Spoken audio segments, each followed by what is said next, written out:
बच्चों, आज हम लोग 12th क्लास की एनसीईआरटी अभिव्यक्ति और माध्यम का एक महत्वपूर्ण टॉपिक कहानी लेखन देखेंगे। कहानी लेखन अभिव्यक्ति का बहुत ही सशक्त माध्यम है, जो कि रोचक तो होता ही है, हमारे सामने जिज्ञासा भी पैदा करता है। कहानी एक छोटी सी घटना पर आधारित होती है, जिसका शीर्षक, जिसकी थीम आपको कहानी पढ़ने के लिए प्रेरित करती है। आज हम देखेंगे कि कहानी लिखने के लिए किन किन तत्वों की ज़रूरत होती है और किन तत्वों से मिलकर हमारी कहानी विधा जन्म लेती है। तो कहानी लेखन के तत्वों में तत्व से मतलब होता है जो फैक्ट है, जो डेटा है, जो कहानी में शामिल होता है। जिस तरीके से आप सब्जी बनाने के लिए विभिन्न तत्वों को, सामग्री को लाते हैं, वैसे कहानी लिखने के लिए आप 6 प्रमुख तत्वों को शामिल करते हैं। कहानी लेखन की ये तत्व जो प्रमुख है, उसमें कथानक अथवा विषय वस्तु है, पात्र एवं चरित्र चित्रण है, देश काल एवं वातावरण है, संवाद या कथोपकथन, भाषा शैली और उद्देश्य। तो इन 6 पार्ट के हम विस्तार से चर्चा करेंगे और देखेंगे कि ये सब मिलके कैसे एक प्रभावशाली विधा को जन्म देते हैं।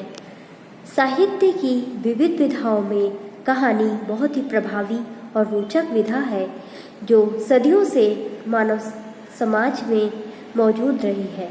पहले कहानी और आज की कहानी किस तरीके से समय के विभिन्न पड़ावों को तय करते हुए कौन से स्वरूप में पहुंची, ये बड़े क्लासेस में आप जाकर देखोगे। लेकिन सबसे पहले तो हम देखते हैं कि कहानी के शिल्प में क्या क्या चीज़ें आती हैं। सबसे महत्वपूर्ण तत्व कथानक होता है। कथानक अर्थात थीम वह विषय वस्तु है जिस पे कहानी आधारित होती है।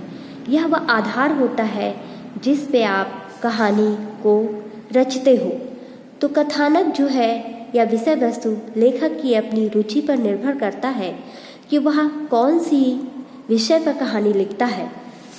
मान लो आपको ग्रामीण जीवन और उससे जुड़ी घटना पर कहानी लिखनी है, तो आपका कथानक उसी पे बेस्ड होगा।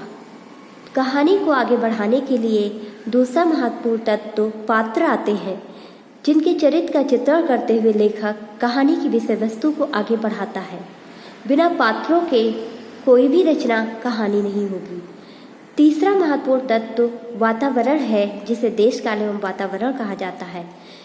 जिस कथानक पर कहानी आधारित होती है, उसी के अनुरूप हम वातावरण का सृजन कहानी में करते हैं।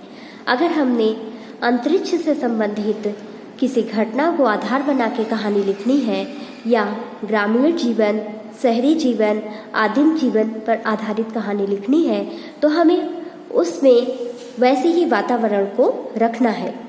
चौथा महत्वपूर्ण तत्व कहानी लेखन का है संवाद या कथोपकथन। संवाद पात्रों के बोले जाने वाले जो डायलॉग होते हैं, उनको हम कहते हैं।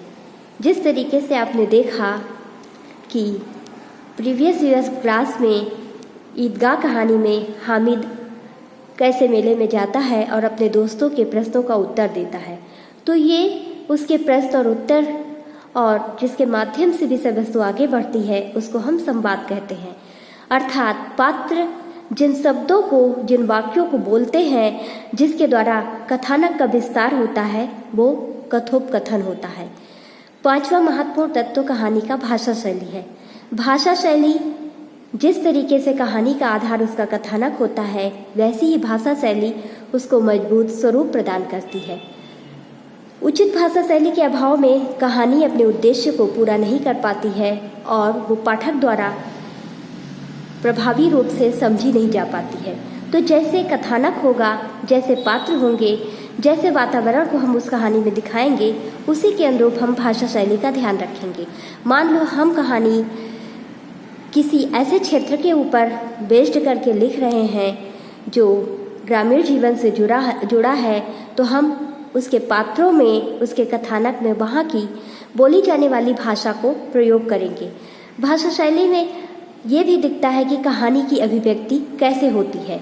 हम कहानी को वर्णनात्मक रूप से लिख रहे हैं या हम चरित्र का विस्तार करते हैं या हम विश्लेषणात्मक रूप से कहानी लिखते हैं, ये भाषा शैली से तय होता है। अर्थात विषय के अनुरूप भाषा शैली को लेकर लेखक कहानी लिखता है।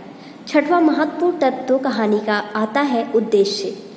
कोई भी लेखक किसी रचना को जब लिखता है तो उसका कोई संदेश होता है, उसका कोई उद्देश्य होता है, जिसको ध्यान में रख के वो अपनी बातों को, अपनी अभिव्यक्ति को आपके सामने लाता है। तो उद्देश्य जो है कहानी के उसी संदेश को, उसी प्रमुख विषय या संवेदना जो आप तक लानी है उसको बताता है। तो इस तरीके से कहानी लेखन के लिए हम 6 प्रमुख तत्वों कथानक, विषय वस्तु, पात्र एवं चरित्र चित्रण, देश काल एवं वातावरण, संवाद या कथोपकथन, भाषा शैली और उद्देश्य, इन 6 प्रमुख तत्वों को लेकर कहानी की रचना करते हैं। तो उम्मीद है बच्चों आप लोगों को ये बात समझ में आ गई होगी कि आपकी बहुत ही रुचिकर विधा कहानी कैसे बनती है और उसके कौन कौन से तत्व हैं जिनको हमें परंपरागत रूप से कहानी लेखन में शामिल करना पड़ता है। हालांकि जो विधाएं होती हैं वो समय के साथ बदलती रहती हैं और उसमें परिवर्तन भी आता है, लेकिन प्रमुखता ये तत्व कहानी लेखन में अभी भी देखे जाते हैं। ठीक है, तो अगली क्लास में हम लोग देखेंगे कविता लेखन के तत्व और जो अन्य विधाएं हैं साहित्य की वो कैसे लिखी जाती हैं। ठीक है।